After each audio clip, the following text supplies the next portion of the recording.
Welcome to this explainer. Okay, so usually when we picture a car engine, we think of it as a pretty predictable math formula, right? Fuel goes in, power comes out. It's clean, simple, mechanical logic. But when you look at the recent financials of India's top automotive OEMs and dig into the national fuel policy, well, that predictable logic goes completely out the window. Today we're diving straight into the complex financial landscape of India's FY25 and FY26 automotive boom to uncover a vast, almost invisible secondary economic that is literally shocking Wall Street and Dalal Street alike. So here's the puzzle we're trying to solve today. How on earth are these automakers making unprecedented wealth, not just from selling brand new cars, but from a simple chemical shift at the fuel pump? We aren't just going to read dry balance sheets today. We're actually going to connect macro policy directly to mechanical engineering. We're going to see exactly how a staggering 1 lakh crore rupee aftermarket gold mine was created right under our noses. To really get this, we first have to wrap our heads around the sheer scale of the FY26 auto boom. The numbers are just wild. I mean, Maruti Suzuki sold over 2.4 million cars in a single year, bringing in an incredible 1.74 lakh crore rupees in revenue. And they aren't just moving volume through heavy discounts either. Their profitability is exceptional. They hit an EBIT margin of 10.1% in the heavy manufacturing industry. Pulling in more than $10 of pure operational profit for every 100 rupees you earn is incredibly healthy. But breaking down that revenue reveals what is basically a classic printer and ink business model. You know the drill. You sell the printer dirt cheap, but you make all your real money on the ink. Maruti generated over 22,600 crore rupees just from spare parts. That's a segment growing at a rapid 13% year over year. Tata Motors isn't far behind, pulling in over 18,600 crores, and Hyundai is sitting right around 8,400 crores just from replacing components. They are generating tens of thousands of crores purely from the aftermarket. And this high-margin part strategy, especially when you combine it with some really smart corporate demergers, has led to some extraordinary returns on capital. Just take a look at Tata Motors' commercial vehicle division. Following their historic corporate split, their return on capital employed hit an absolutely unprecedented 72.3%. Seriously, that is the kind of return you'd normally expect from a lean, hyper-agile software startup in Silicon Valley. Not a massive company forging steel for heavy transport vehicles. They captured a 55% market share in heavy commercial vehicles, and they did the whole thing while remaining insanely profitable.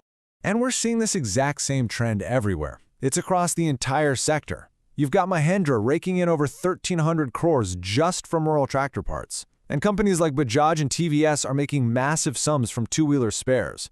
What we're witnessing is a widespread, perfectly coordinated spike in aftermarket sales, and it acts as this bulletproof shield for the companies. Since aftermarket margins are incredibly high, we're talking 40 to 50%, this revenue completely insulates these companies against raw material inflation when things like steel and aluminum get way more expensive. All right, so here is the million-dollar, or I guess Lakh Crore question.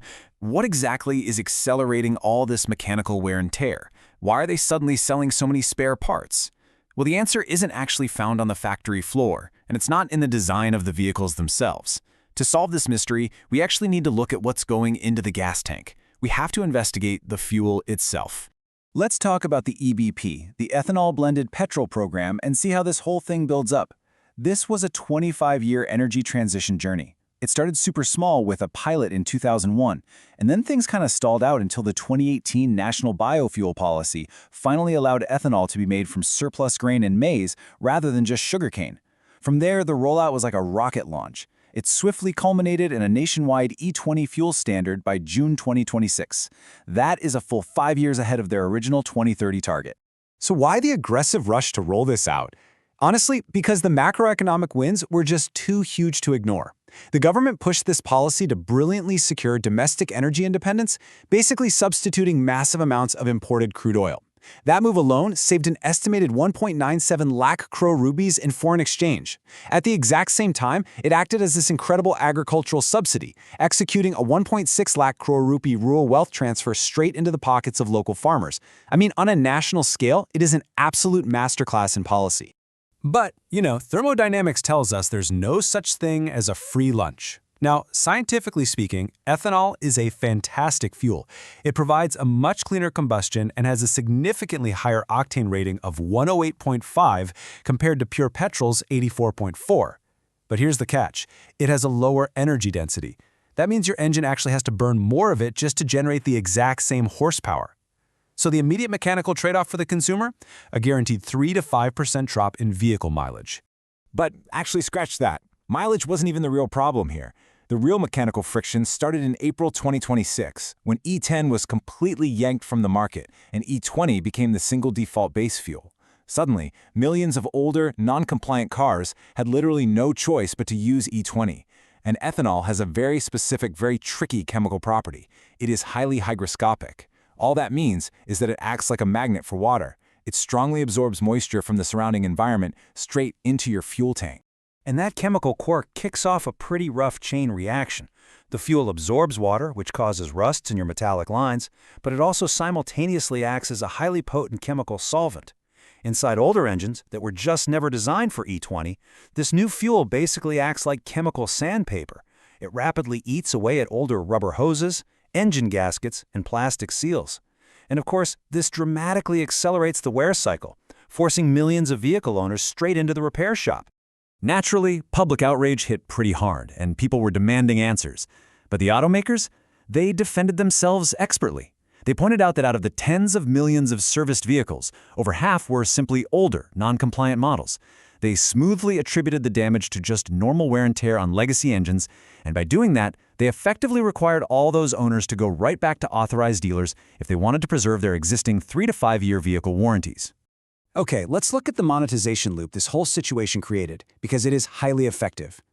On one side, the government gets green energy, extensive forex savings, and very happy farmers. On the other side, automakers get to slap a premium E20 compliant badge on their brand new vehicles, while simultaneously pulling in steady, guaranteed revenue from engine maintenance on all those older cars through their captive service networks. It's kind of brilliant. And this forced chemical integration of ethanol? It is the exact catalyst that is pushing the domestic auto aftermarket completely into the stratosphere. According to the data, this accelerated wear and tear pushed the domestic aftermarket's value in FY25 right up to the edge of a mind-blowing 1 lakh crore rupees. To put that into perspective, that is nearly 12 billion US dollars, generated just in replacement parts and services. And that massive pile of wealth is spread across a huge ecosystem. We're talking tires, batteries, lubricants, filters, the whole works. Because of this accelerated wear and tear, and because consumers tend to hold on to their older cars longer when the economy feels a bit uncertain, this massive ecosystem secures constant repeat business. It's beautifully counter-cyclical. It completely insulates these component manufacturers and OEMs, even if nobody is buying new cars during an economic downturn. But it gets deeper, because beyond just physical parts, OEMs are aggressively locking down this 1 lakh crore market digitally. Think about it. Today, cars are basically just computers on wheels, and consumers are terrified of their local third-party mechanic accidentally frying a sensor. Platforms like Tata Fleet Edge, which is monitoring over 1 million connected vehicles right now, or Aisha's remote systems that can resolve 98% of concerns via over-the-air updates. These ecosystems are actively driving consumers directly into branded software subscriptions and far away from local garages. So, knowing that E20 ethanol is really just a stepping stone, a transitional way to decarbonize the 350 million internal combustion vehicles already on the road, we have to ask the ultimate question. Where exactly are the automakers deploying these thousands of crores in high-margin aftermarket profit? What's the grand endgame here? The answer is actually the electric vehicle transition. They are strategically funneling all this internal combustion cash directly into building their EV infrastructure. Look at Ashok Leyland's Switch Mobility. They reversed a steep 62 crore loss into a 104 crore profit purely thanks to a 238% boom in e-buses. TVS is ramping up EV penetration and launching battery as a service. These automakers are brilliantly using the E20 wear and tear money of today to fund the electric platforms of tomorrow, platforms that completely sidestep E20 engine chemistry entirely. Which leaves us with one seriously provocative thought to end this explainer on. EVs have a fraction of the moving parts of an internal combustion engine. There's no spark plugs, no rubber fuel lines, and absolutely zero E20 solvent issues. So once EVs eliminate all those complex, breakable engine parts, does this highly profitable 1 lakh crore aftermarket bubble just burst? Or are automakers going to find some brand new way to ruthlessly monetize software unlocks and battery degradation instead? We'll just have to wait and see. Thanks for hanging out with me for this explainer, and definitely think about all this the next time you're filling up your tank.